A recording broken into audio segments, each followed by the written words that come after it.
Hey there, cats and kitties. I am the Blues Man, Johnny Blues, and with this video I want to talk about Doctor Who once again, relating back to that grand old topic of great companions who never were in the history of Doctor Who. These are background characters that I was super impressed by in whatever story they were showcased in, and would have thought that that particular character might have been a fun addition to the TARDIS travels through time and space on further adventures with the Doctor. And in this particular case, I'm going to be talking about the character played by John Kane in John Pertwee's final story, Planet of the Spiders. This character, Tommy, who is a very interesting character in that he starts off the story kind of, you can tell there's mental retardation going on.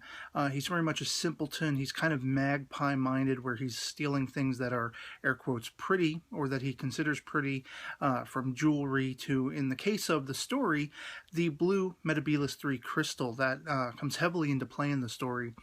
And at one point, he's trying to read because he's kind of been, flummoxed by some text on a door, do not disturb, that kind of thing.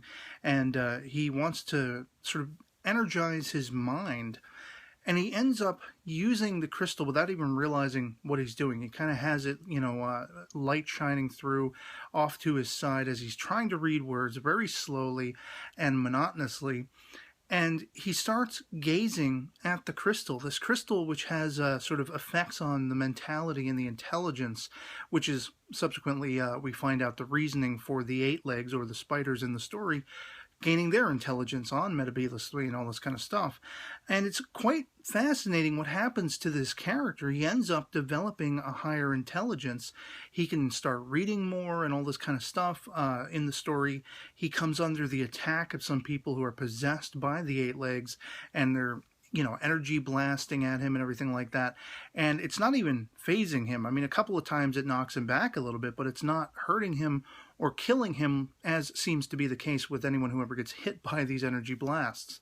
And I thought this character was a really standout character for his background effect. You don't think much is going to actually come from his character. He befriends Sarah Jane in the story. He becomes somewhat heroic when the Third Doctor is essentially facing this dilemma of finding the crystal again, and possibly, will he or won't he return it to the Great One or the Queen of the Eight Legs, these spiders. It's quite fascinating to see that this character, who was very simple at the start, go through this transformation, and because of how heroic he becomes, keeping basically from attacking Sarah Jane and the Doctor, these four guys who are possessed by some of the eight legs and everything like that. I thought he would have been a great character to sort of reward with a journey or two on the TARDIS. Of course, we're facing at the end of this story the Doctor's changing face into Tom Baker, the Fourth Doctor. Would he have gone back and visited this character again and said, hey, let's go on some journeys and such like that?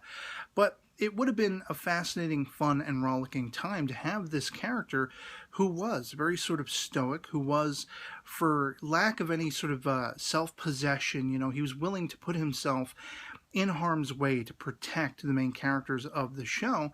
And I just thought, with sort of, as I've talked about in this series before, the learning curve this character could have gone on, seeing the universe, being very pure of heart and everything like that, that could have been quite captivating, especially in the classic series sense, but even more so in the modern series. If we ran into a character like this, I would be championing further adventures on the TARDIS, because it would be that much greater to have a character who's just as into the awe and wonder every step of the way, instead of, getting used to it after a couple of episodes and then, boom, they're just there. And it's just another alien menace, or it's just another problem on a planet, and, that kind of stuff.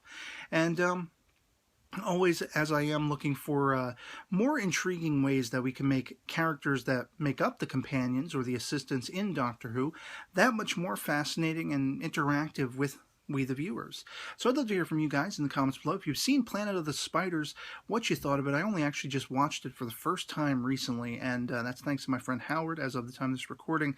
It was a blast to watch, Pertwee's final story, and this was a character, as I say, Tommy in this story, who was a sort of simpleton at first, and then went through a transformation that I felt was very pure of heart, very heroic, and would have made an excellent character to go on further adventures in the TARDIS in time and space with the Doctor, and what do you think of that? You know, if you've seen the story, if you've seen and are familiar with the character, what do you think about his potential contributions to further trips in time and space? And pretty much that'll be it for me on this.